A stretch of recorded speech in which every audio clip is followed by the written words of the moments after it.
শিগগিরই চলো বউ, কেউ চলে আসার আগে আমাদেরকে এক্ষুনি এখান থেকে পালাতে হবে। চলো। ধীরাজ, সবাই যে বড় মাকে কথা শোনাবে, বড় মার দিকে আঙুল তুলবে, আমাদের জন্য যে বড় মাকে বিপদে পড়তে হবে।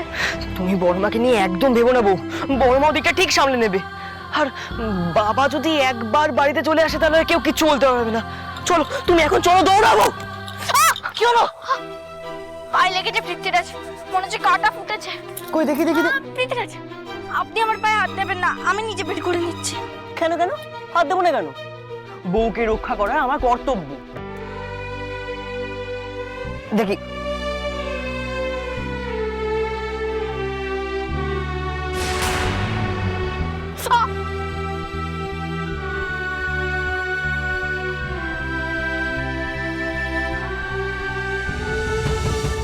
এখন ঠিক আছে? আমার কথা শুনে বেরিয়ে তো পড়লাম আমরা, কিন্তু এত রাতে ভরার টাঙ্গা যাবো কি করে? খেয়া পার হতে হবে। এত রাতে? হ্যাঁ, তাছাড়া তো কোনো উপায় নেই। কিন্তু কি? কিন্তু এত রাতে ডিঙি পাবো কিনা সন্দেহ আছে। এখানে দাঁড়িয়ে চিন্তা করলে হবে না পৃথ্বীরাজ, আমাদের এক্ষুনি যেতে হবে। ঠিক একটা না একটা ডিঙি পেয়ে যাবো। চলুন চলুন চলুন। আরে কি হলো? এই পা নিয়ে তুমি হাঁটবে কি করে বলো তো বউ? হাঁটতে তো আমাকে হবেই পৃথ্বীরাজ, তাহলে সুনীল ঘোরের লোকরা এসে আমাকে আপনার দিকে আলাদা করে দেবে। আকাশে যতদিন সূর্য চাঁদ আছে ততদিন আমাদের কেউ আলাদা করতে পারবে না। মনে নেই গুরুদেব কি বলেছিলেন? বলেছিলেন আমরা রাজ্যটুক স্বয়ং ঈশ্বর আমাদের এক করেছেন। সেখানে ওই সুনীল খুড়ো আমাদেরকে আলাদা করবে? ও সেই ক্ষমতা আছে? দাঁড়াও, আমি তোমার জন্য একটা বস্তা টস্তা দিয়ে জুতো বানিয়ে দিই। পৃথ্বীরাজ, সময় নষ্ট করবেন না, পা চালিয়ে একে ঘাটে চলুন, আমি হাঁটতে পারবো। কিন্তু তোমার যে ব্যথা করবে। আপনাকে হারাতে তো হবে না, আপনার সঙ্গে থাকার জন্য এই ব্যথা আমি হাসি মুখে সহ্য করতে রাজি পৃথ্বীরাজ।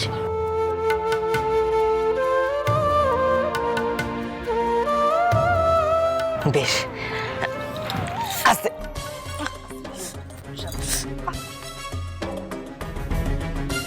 তবে চলো।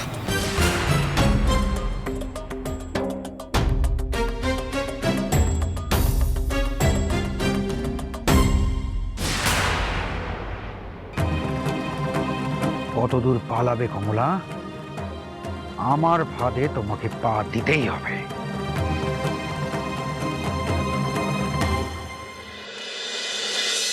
মানিক আর মানিকের বউ পালিয়েছে। কোথায় পালিয়েছে? আমি সত্যি কিছু জানি না। তোমাকে দায়িত্ব দিয়ে ভুল করেছি। বাচ্চাকে নিচে নিয়ে আসার দায়িত্ব দিয়ে আমি যে কত বড় অপরাধ করেছি কি বলবো। চুপ করে দাঁড়িয়ে দেখো না বড় বউটান, তারা পালিয়ে গেল আর তুমি বাধা দিতে পারলে না। আমি চেষ্টা করেছিলাম, আমি অনেক চেষ্টা করেছিলাম, কিন্তু তাক কেমন চেষ্টা তুমি করেছো যে আমি ভালোই বুঝতে পারছি। দুটো বাচ্চা বাচ্চা ছেলে মেয়ে বাড়ি থেকে পালিয়ে গেল আর তুমি তাদের আটকাতে পারলে না। নিচে বেশ সব আয়োজন হয়ে গেছে, মনি কোণে সেজে দাঁড়িয়ে আছে। এখন কি করবো আমরা? ওই এখনো কিন্তু পনিদা বাড়ি ফেরেননি। ও দিদি, তোমাকে তো একটা ছোট দায়িত্ব দিয়েছিলাম, সেটাও ঠিক করে পালন করতে পারলে না। হ্যাঁ, তুমি কি বলতে কি বলেছো? বাচ্চাকে যেই জন্যই পালিয়েছি একটু বুঝিয়ে বলতে পারলে না। ছোট, আমাকে কেন দুষছিস তোরা? আমি কি করতেম বল? আবার শুধু চোখ কি করতে? আমার মেয়েটার জীবনটা যে নষ্ট হয়ে গেল। আজ মানকে বাড়ি না ফিরলে আমার মেয়েটা যে লগ্নভ্রষ্ট হবে। ওগো শুনছো শুনছো, তুমি কিছু একটা করো, যেখান থেকে পারো যেভাবে পারো মানিককে ফিরে নিয়ে এসো। আমার মনি মাঝে ফোনের সাথে জানলা তলায় দাঁড়িয়ে আছে। ওগো, এই মানুষগুলো আমাদের জন্য এত কিছু করছে আর আমরা এইটুকু করতে পারছি না। আচ্ছা বাচ্চা তোমার কথা তো কখনো অমান্য করেনি, তবে করলে কেন? তুই জানিস না ছোট, বাচ্চাকে তার বউয়ের থেকে আলাদা করার কথা বললে সে কেমন করে। সে আমার কোনো কথা শোনেনি, সে পালিয়ে গেছে। পালিয়ে যাবে কদ্দূর মানিক চাঁদ? ফিরে তো তোমাকে আসতেই হবে। এই মণ্ডপে আজ আমি তোমার সঙ্গে আমার মণিমায়ের বিয়ে দেবই। আমিও দেখি আমিও দেখি তুমি কতদূর পালাও। তোমার জন্য আমি সব জায়গায় ফাঁদ পেতে রেখেছি। বাচ্চার বিয়ে দেওয়া হচ্ছে এই কথা কেন তো আমরা গুণা করে ওকে টের পেতে দিইনি। সকালে গায়ে হলুদের সময়ও কিচ্ছুটি বুঝতে পারিনি। তারপর যখন দুটি পাঞ্জাবি দিতে গেলে ও কিচ্ছুটি টের পাইনি।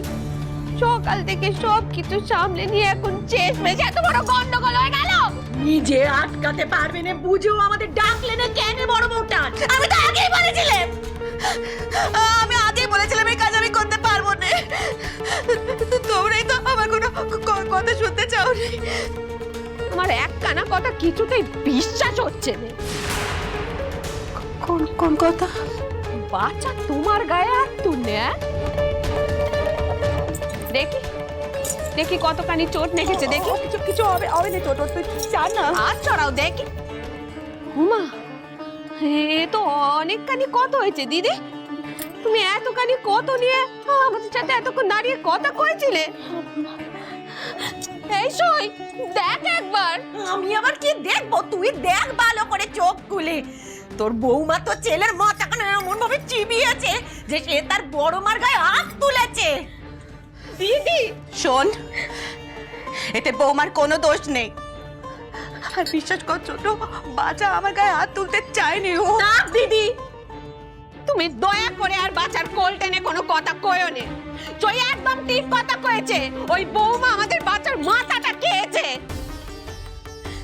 যাই হোক, দেখি তোমার অনেকখানি চোট লেগেছে, তোমায় এক্ষুনি কবিরাজ দেখাতে হবে। না না না না, কিচ্ছু করতে হবে না। ওই গাঁদা পাতার রস লাগিয়ে নিলে সব ঠিক হয়ে যাবে। তুই রান না। তুমি বললে তো হবে না দিদি।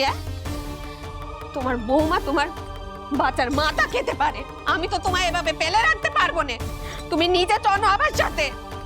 আমি কেলোকে বলবো কবিরাজ মশাইকে খবর পাঠাতে। না না না, চান না কিছু। কিন্তু একটা কথা আমি ভাবছি,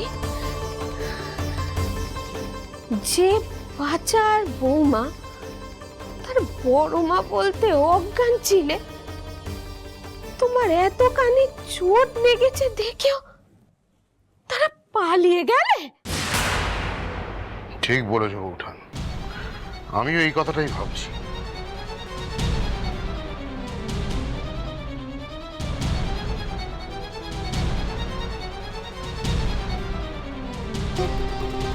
বৌঠান, যে মানিক আর কমলা তোমার কথায় উঠবোস করতো, তোমার নামে যে মানিক 10 ঘটি জল খেত, সে তোমায় মেরে পালালো।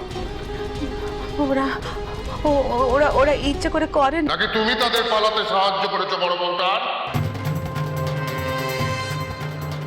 নাটক করছো এখন? এখন মাথায় আলতা লাগিয়ে মাথা ফাটার নাটক করছো তুমি?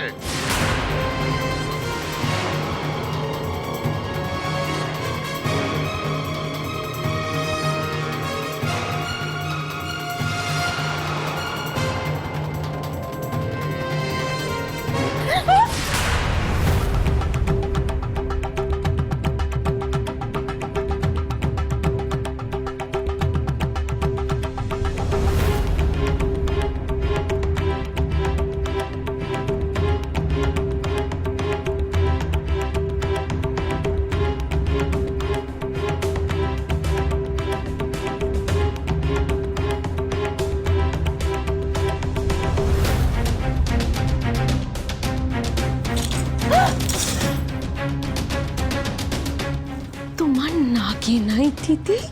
আমাদের এভাবে টকালে বড় বউটা। তুমি নাটক করছিলে? মানিক আর তার বউকে পালাতে বলেছো তুমি? ছি ছি ছি ছি ছি ছি! তুমি আমাকে মিছে কথা কইলে, এইভাবে বেইমানি করলে।